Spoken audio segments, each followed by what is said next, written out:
Hi, welcome to Lekha Kumar family. இன்றைக்கி இந்த வீடியோவில் மார்னிங் டு ஈவினிங் ரொட்டீன் தான் பார்க்க போகிறோம்.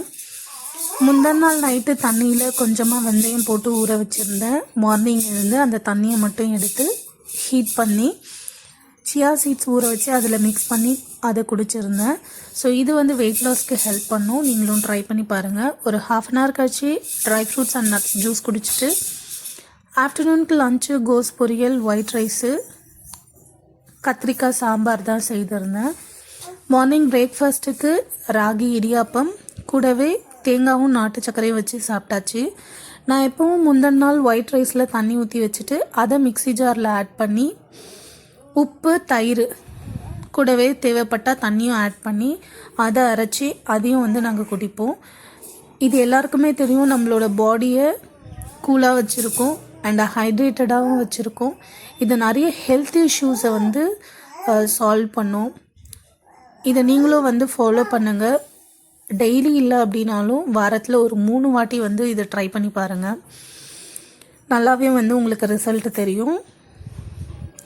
எப்போவுமே நமக்கு 12th படிக்கிற வரைக்கும் நம்மளோட ஹேர் வந்து ரொம்ப நல்லா டென்சிட்டியாக நீட்டாக வந்து இருக்கும். பட் ஒன்ஸ் நம்ம காலேஜ் எல்லாம் போக ஆரம்பிச்சதும் ஃப்ரீ ஹேர்லாம் விட்டோம் அப்படின்னா நம்மளோட ஹேர் வந்து ரொம்ப டேமேஜ் ஆக ஆரம்பிச்சிடும். ஸோ அதுக்கப்புறம் நம்மளுடைய பழைய நிலைமைக்கு கொண்டு வர்றது ரொம்ப ரொம்ப கஷ்டம். பட் கொண்டு வரலாம். அது எப்படின்னா நம்மளோட இன்டேக், நம்ம என்ன எடுத்துக்கிறோமோ அதை பொறுத்து தான்.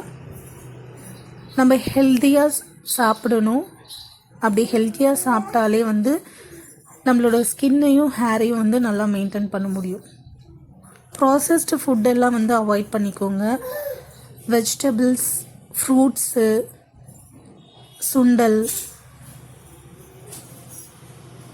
டீடாக்சிஃபைட் ட்ரிங்க்கு, அதுக்கப்புறம் ஜூஸு.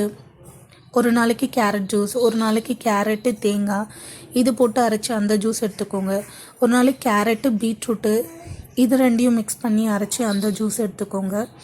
ஸோ இந்த மாதிரி நம்மளால் அஃபோர்ட் பண்ணக்கூடிய ரேஞ்சில் இருக்கக்கூடிய ஃபுட்டு, அது ஹெல்த்தியாக இருக்கிறது நீங்கள் உங்களோட ரெகுலர் ஃபுட்டில் வந்து ஆட் பண்ணிக்கிட்டே வந்தீங்க அப்படின்னா நல்லாவே நமக்கு டிஃப்ரென்ஸ் தெரியும். ஸோ தேவையில்லாமல் உங்களோட ஹேர் கேர் ப்ராடக்ட்ஸுக்கோ இல்லை ஆயிலுக்கோ ஸ்பெண்ட் பண்ணி வேஸ்ட் பண்ணாதீங்க. அவ்வளோதான். இந்த வீடியோ பிடிச்சவங்க லைக் பண்ணுங்கள்.